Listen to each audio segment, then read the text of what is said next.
I want to bring in now Bobby Eberle, a Republican strategist and the chairman of Fort Bend County, Texas Republican Party. Good to see you. And Elizabeth Mitchell is a White House correspondent for the Daily Signal. Thank you both. Good morning to you both here. Bobby, if I could just start with you. So let's go back to that clip, 8647.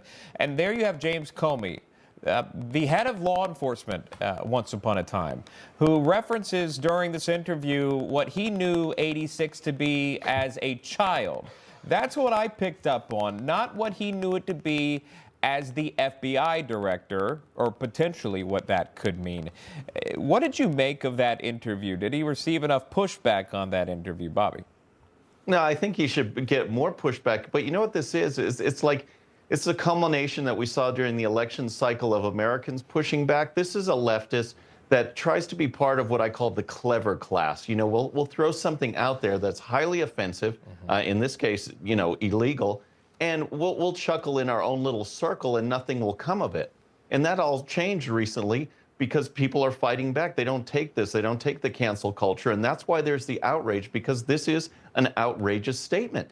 And he makes it in thinking there's no repercussions at all. And now he's got to play the damage control, but we all know that he knows what it means, and it's not clever. It incites people, and we see this growing more and more. Right.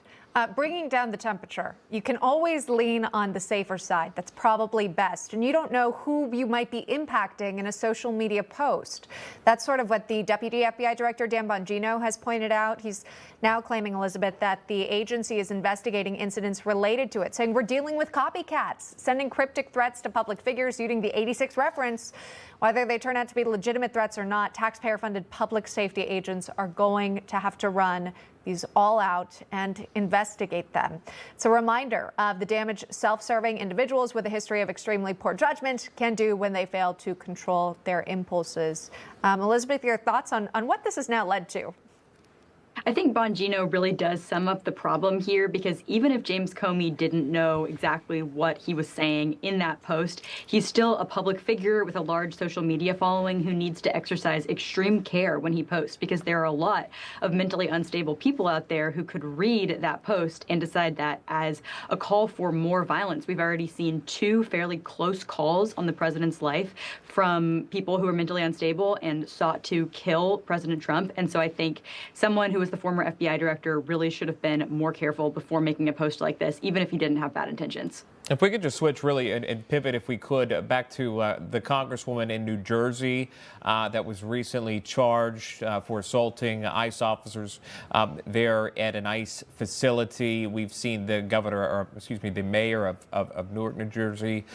Those charges were dropped, but he was charged as well. Bobby Eberle, just your thoughts there. The congresswoman saying she was just there to do some oversight, but there's clearly video of again, pushing against police officers. If you or I pushed a police officer, there's a good chance we could be charged or arrested. She didn't seem to think so in that moment, apparently. Absolutely. I mean, this is just basic assault. And so if it applies to a normal citizen, it should apply to a member of Congress. We saw this back in that DOE protest where they were trying to, you know, the poor guy is manning the front door, just following orders, and they're demanding that they should be in because they're Democrat representatives.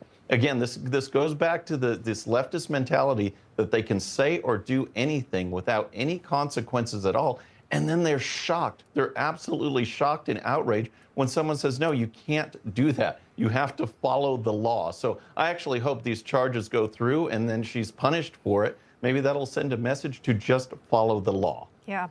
Great point. We're going to keep watching that case. And finally, Elizabeth, I wanted to ask you, because I see you in the briefing room sometimes. There's a big book that's expected to come out today. It's called Original Sin. Jake Tapper's writing it, Alex Thompson. It's supposed to take a look back at the Biden era. This, of course, comes as we're learning about the former president's cancer diagnosis, which you hope for a recovery, but you're also wondering, how was this not spotted sooner when you're talking about the best medical health and assistance that the former president deserves, quite frankly. What are you watching for in Washington when it comes to media coverage? Have you noticed that maybe that's the hype around this book has settled because of the cancer diagnosis?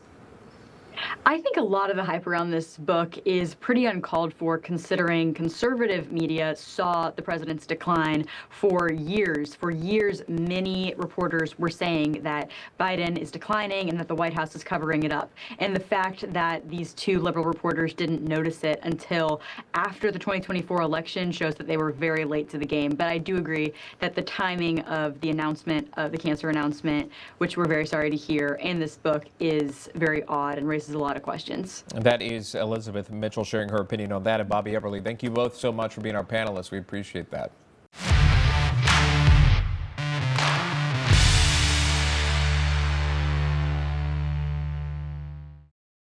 All right, friends, thanks again for tuning in. I really appreciate it. And before you go, please hit that subscribe button above. Once you do, tell your friends, share it, spread the word about the 13-minute news hour so we can keep growing. And for more great content, check out these videos right here, and I'll see you next time.